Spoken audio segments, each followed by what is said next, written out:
I think the main reason that I live in a studio is because of efficiency.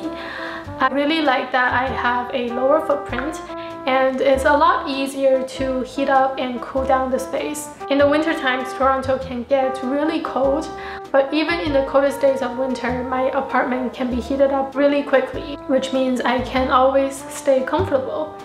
Another upside is that it's really easy to clean the apartment because of how small it is. It literally takes me less than 5 minutes to vacuum the entire space.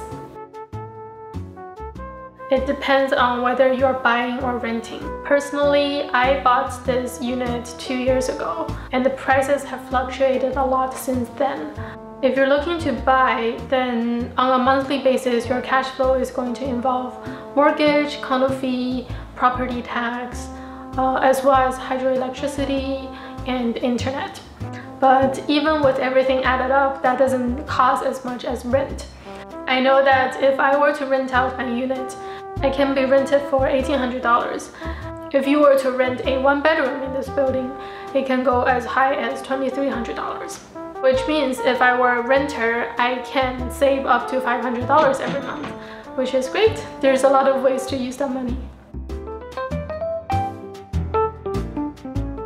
I think one challenge that comes with living in a small space is that you can't have everything. But the good news is you don't need everything. So it really comes down to prioritization. For example, I cannot have any useless crap in my apartment.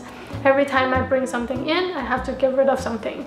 I can't have too much clothes, I can't have any extra furnitures. But the upside to that is my apartment is always pretty organized and clutter-free. On a more macro level, I think it forces you to evaluate what activities are really important to you.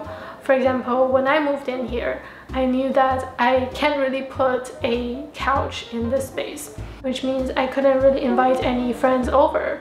But that was fine because I wasn't really doing that before I moved in here anyways. So instead of having a couch, I put a pretty big desk on the opposite side of my bed, which is basically where I spend 80% of my waking hours when I'm in the apartment.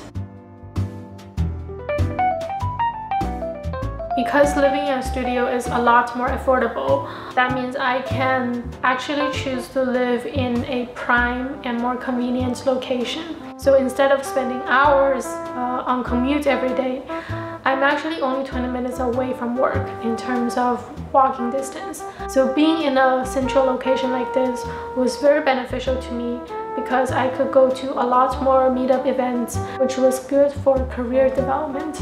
I think the other thing that comes with living in a small space is that I am experiencing a lot of freedom. And because I kept my living expenses so low, I feel like I could take more risks in other areas of life.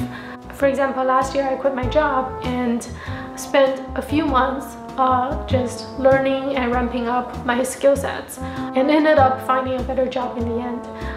If my living expenses were higher, I probably wouldn't be able to do that. Thank you so much for watching. I hope this video helps you to understand the cost and benefits involved in living in a studio apartment.